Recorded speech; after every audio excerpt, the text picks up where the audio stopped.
आत्मा का प्रकाश फैलने लगेगा, जब आत्मा का प्रकाश खूब बढ़ेगा तो मन, बुद्धि और संस्कार सब कुछ कंट्रोल में आएगा। मन भी बदलेगा, बुद्धि भी बदलेगी और संस्कार भी बदलेंगे।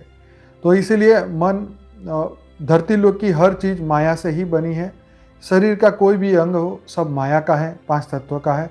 सिर्फ आत्मा ही ये जगत की नहीं है, आत्मा ही इस ब्रह्मांड की नहीं है।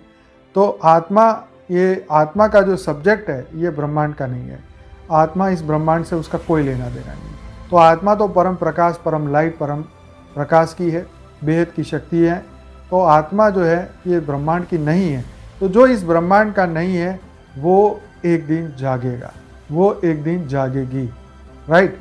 तो आत्मा जब जागेगी, आत्मा का प्रकाश जागेगा, तो धीरे धीरे, क्योंकि मन को शक्ति कहाँ से मिल रही है, मन को शक्ति कहाँ से मिल रही है, बुद्धि को शक्ति कहाँ से मिल रही है, उसको बल कहाँ से मिल रहा है, मन को बल मिलता है आत्मा में से ही, राइट।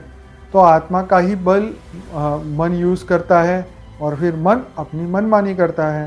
तो ये, क्योंकि ये भौतिक वस्तु की बनी है, भौतिक वस्तु मतलब पांच तत्वों का, तो पांच तत्व की हर चीज़ माया की है और माया से बनी हुई चीज़ वो अपना कर्तव्य करती है, राइट। तो इंद्रियां भी माया की ओर खींचेगी अपने आप ही। तो जैसे जैसे मन बदलेगा, आत्मा की जागृति, सबसे बड़ा क्वेश्चन है, आत्मा की जागृति होने से ही ये मन, बुद्धि और संस्कार बदलेंगे, सीधी सी बात। और आत्मा की जागृति कैसे होगी?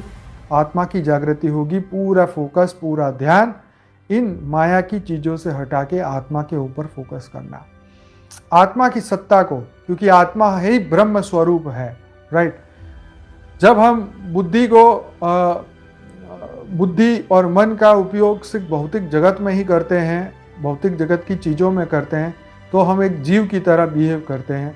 जब हम उस आध्यात्म की ओर आगे बढ़ते हैं, जब मन को और बुद्धि को उस ज्ञान में लगाते हैं, हम योग में लगाते हैं, आत्मस्वरूप में लगाते हैं, हम परमात्मा में लगाते हैं, वही बुद्धि, वही मन जब परमात्मा में लग जाए, राइट, तो वो बदल जाएगा। अगर वही बुद्धि और वही मन भौतिक जगत में लग जाए तो वो उसी का बन जाएगा, ठीक है।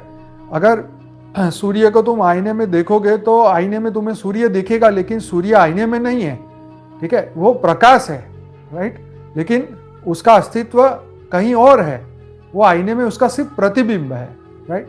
तो ये जो मन है